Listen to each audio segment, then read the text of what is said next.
First thing I want to do is actually put in the data. Notice this is cell A1, and I'm just going to type in the word time. And if I hit enter, notice the box moves down. If I would have typed in time and hit the tab button, it moves over to the side.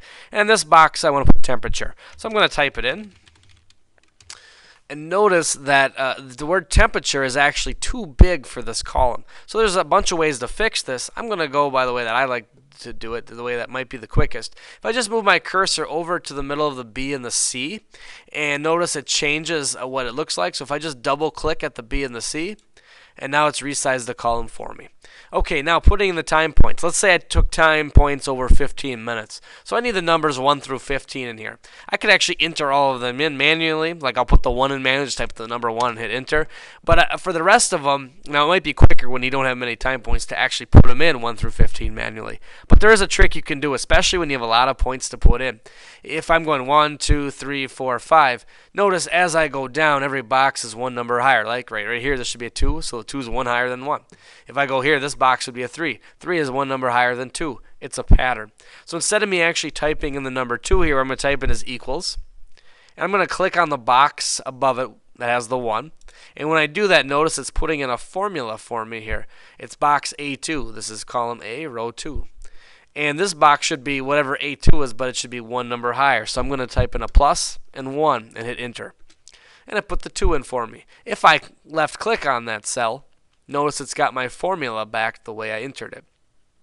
Alright, so now I want to get the other numbers in there. I'm going to do what's called a fill down, and this is actually a very helpful technique in Excel. If I move my cursor to the lower right hand corner of that cell, notice it turns into that black plus. I'm going to click and drag with the left mouse button all the way down to about where I think the 15 would be, and then I'll let go, and it fills it in for me and does all the work. Okay, the temperature points, I'm going to actually have to enter in by hand because there's not going to be any set pattern here whatsoever. You know, I didn't actually take these temperature time data, but let's just say I did. You'll notice there might be an actual pattern in the data I'm putting in, but, you know, that never happens in an actual science class. So let's just say this is what I got. It turns out they're going to be pretty nice data. Okay, I want to graph these points. And there might be a bunch of different ways to actually make this graph, but I'm going to do a way that might show you if you had a bunch of different points or try to get you past maybe some more complex situations. So here's what I'm going to do. I'm going to go up here to this Insert tab, and notice there's a bunch of graphs here that I can choose from. In science, you should always plot your data as points. There shouldn't be any lines in the graph unless you're trying to use a mathematical model or trying to fit some sort of line to your data afterwards. But other than that, there should never be any lines connecting your data. You know, sometimes you might see like the connect the dots graphs. We don't want those in science class anymore. So what I like to use is this XY scatter. Left click on that and it gives you some options. Again, we don't really want any of these lines here yet, so I'm going to just go with the one that plots the points.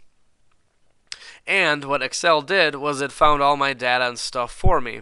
And that happens sometimes. Sometimes it figures out, okay, this is what needs to be graphed, but I'm going to act like it didn't. So what I'm doing right now, okay, let's say it just brings up this box. Now, if it figured it out, we could have started from there and moved on. But let's just say it brings up this box, which it often does. It can't figure out what I want to plot. So I need to tell it, okay, here's what you actually put in there. Notice there's under this Chart Tools Design tab, there's a button called Select Data. I'm just going to click on that, and it brings up this box. I want to add a data set, so I'm going to hit Add, and now I get another box. Let's just call this, I don't know, temperature. And I need to put my X values in. Well, here they are right here. The easiest way to do that is to click on this box here with the left mouse button. And I'm just going to click with my left mouse button, click and hold, and then I'm going to drag so I highlight all my X values. Notice it puts in the stuff to enter into this box for me. Also notice I did not highlight the word time. If you highlight the words, it's going to throw off the program. So now I've got my X values there. I'm just going to hit the enter button. And I have my X values entered in. I need to do the similar process, clicking this box and highlighting my Y values, making sure I don't highlight the temperature word. And there it goes. It put all my data in. And hit OK. Alright, one thing that is often put in there, ignore what I'm doing right now, is grid lines. Often it'll put those in there. And why it did for me, I don't know. I think it's because I already deleted them. But those are things that we like to get rid of. So they don't really help to the graph. They kind of make the graph look a little bit messy. So here's what we'll do. I'll just left click on one of the grid lines. Oh, making sure the grid lines are highlighted. There we go. And I'm just going to hit the delete button. Grid lines are gone. I'm also going to try to resize this graph a little bit. So if I move the cursor to this corner, I can click and hold with my left mouse button. I can drag any sort of shape that I might want. Alright, some more stuff to do to clean up this graph. Notice there's this big white space here. Well, why don't I use the whole graph? So if I just left click on the chart area, I get a box, move the cursor to this thing here, and I can drag the stuff over, so I actually use up more of the space. Notice my key is getting a little bit in the way, so I'm just going to left click on that box. I'm going to move that just up a little bit so it's out of the way. Okay, we're missing some stuff. We probably need to have some axes labels. Also, my title doesn't look that great. If I just left click on the title and left click again, it puts the cursor in there, and I can type in, maybe make a little bit better title for my graph. Now, the axis labels are a little bit trickier. I got to go under Chart Tools. I believe it's the Layout tab. And I have a lot of options here I can mess with. There is one called Axis Titles. I'll left click on that. I'll put in the X-axis first.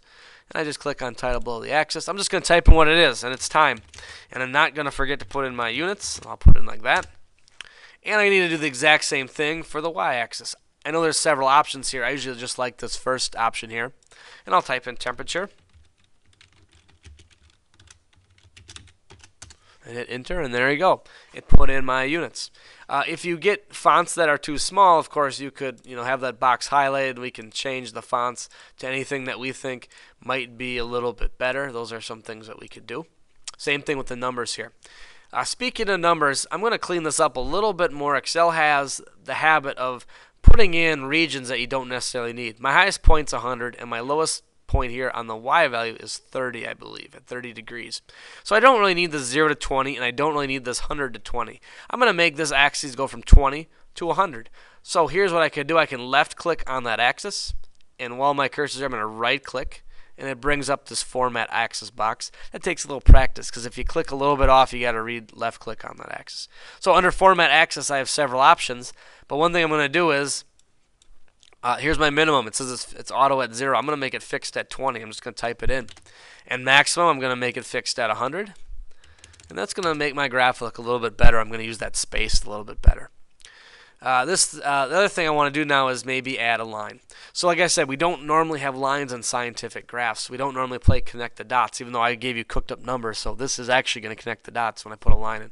The line is just going to be some sort of mathematical model that I want to see how well I can fit my data. In real life, you're not going to get nice data like I just have here. So here's what I'm going to do. I'm going to left click on any data point, and then I'm going to right click. And I have this option here that says add trend line. So I'll just left click on that, and I've got several options. Notice it picked linear for me, but let's say I didn't have nice linear data. I could check and see which one of these might fit the data the best. Obviously for me, linear is the best, so I'm going to keep that. And if I want to display the equation on chart, I can click that box, and here's the equation. And if I want the r² value, I can click that too, or if I don't want that.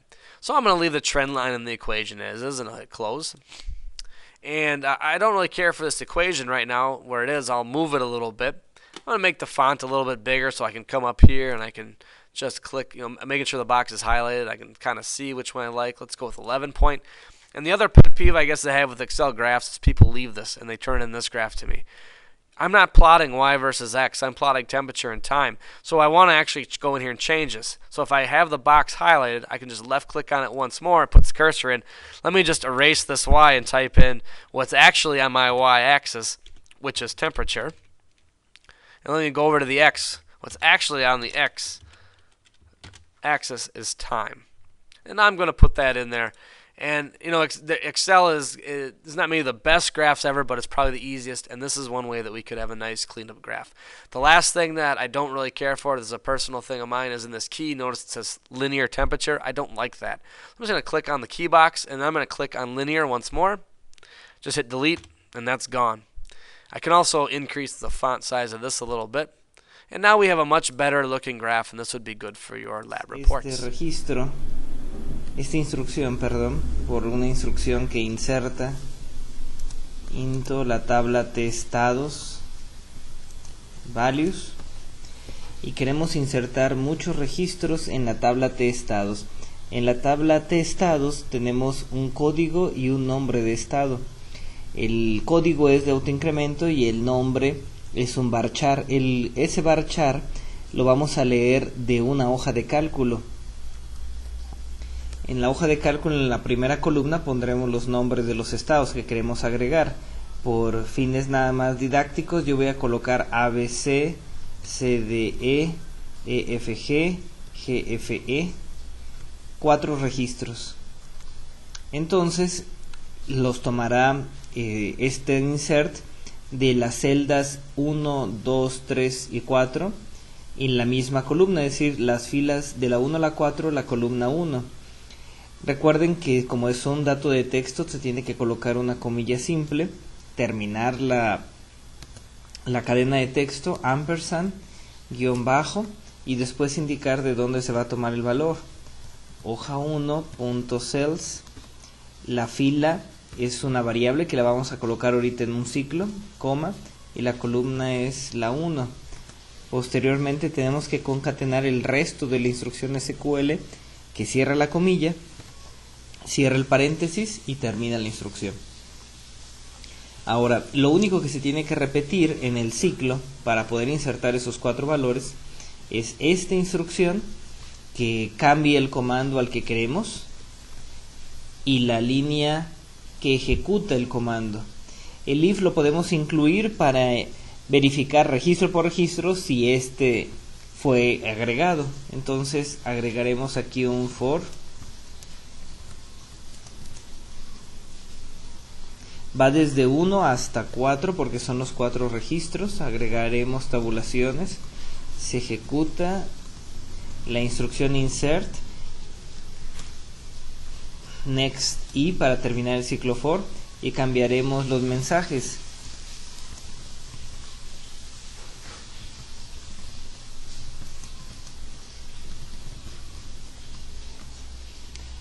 Por lo tanto, este código se ejecutará varias veces.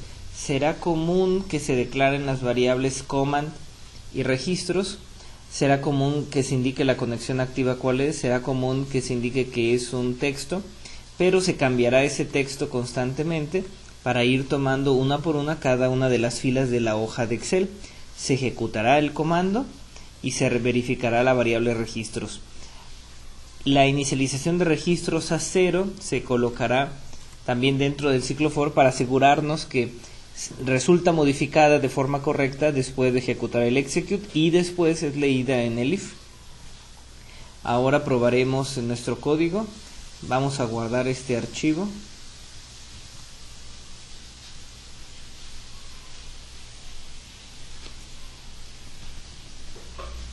Acuérdense que tiene que ser un libro de Excel habilitado para macros.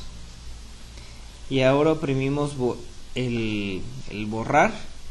Nos muestra un problema porque indica que las columnas, el conteo de las columnas no corresponde con las filas.